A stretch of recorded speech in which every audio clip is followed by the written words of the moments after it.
Hi viewers, welcome to my channel Sansha vlogs. நான் இன்றைக்கி வெங்காயம் சேர்க்காமல் விரத நாட்களில் செய்யக்கூடிய உப்புமா தான் செய்ய போகிறேன். வாங்க எப்படி செய்யலாம் பார்க்கலாம். அதுக்கு அடுப்பத்தை வச்சு ஒரு நல்ல அடிக்கனமான கடாயை வச்சுட்டு 1 ஸ்பூன் நெய் ஊற்றி 400 கிராம் ரவை எடுத்திருக்கேன். ரவையை கலர் மாறாமல் நல்ல சூடு வர வறுத்து எடுத்து வச்சுக்கலாம். அடுத்தது அதே கடாயில் 100 ml அளவுக்கு தேங்காய் எண்ணெய் சேர்த்துருக்கேன். நல்லெண்ணெயும் சேர்த்துக்கலாம். 2 எண்ணெயுமே நல்ல வாசனை தான் கொடுக்கும். எண்ணெய் காஞ்சோன்னா கடுகு போட்டு உளுத்தம்பருப்பு, 2 பச்சை மிளகாய், 4 காஞ்ச மிளகாய், கருவேப்பிலை, பெருங்காயம் எல்லாம் போட்டு பொரிஞ்சோடனே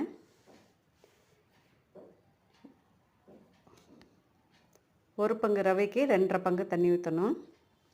நான் 1 லிட்டர் அளவுக்கு தண்ணி ஊற்றிக்கிறேன்.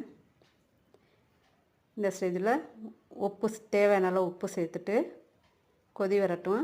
அதுக்குள்ளே சின்ன மிக்ஸி ஜாரில் 2 டேபிள் ஸ்பூன் துவரம்பருப்பு, 1 ஸ்பூன் மிளகு, 1 ஸ்பூன் ஜீரகம் போட்டு பொடியை கொரகொரப்பாக பொடி பண்ணி தண்ணியோடு சேர்த்துக்கலாம்.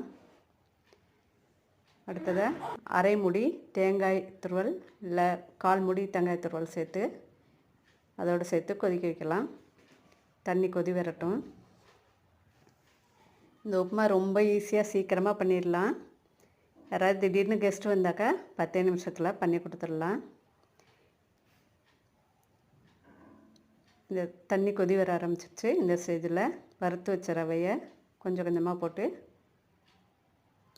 கட்டிக்காமல் கிளறி விட்டுகிட்டே இருக்கணும்.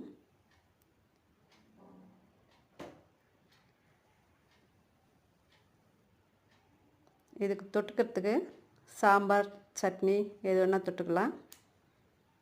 இல்லைன்னா இதுக்கு நல்ல மேட்சாக இருக்கிறது கத்திரிக்காய் புளிக்குச்சி தான்.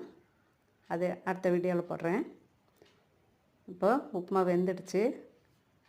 மூடி வச்சுட்டு ஒரு 2 நிமிஷம் கழித்து நல்லா கிளறி விட்டோம்னா நல்லா உதிரி உதிராக இருக்கும். இது ரவை உப்புமான்னு சொன்னால் யாருமே நம்ப மாட்டாங்க. அரிசி உப்புமா டேஸ்ட்டில் அவ்வளோ சூப்பராக இருக்கும். நீங்களும் செஞ்சு பாருங்கள். வீடியோ பிடிச்சிருந்தா சப்ஸ்கிரைப் பண்ணுங்கள், லைக் பண்ணுங்கள், கமெண்ட் பண்ணுங்கள், ஷேர் பண்ணுங்கள். Thanks to all.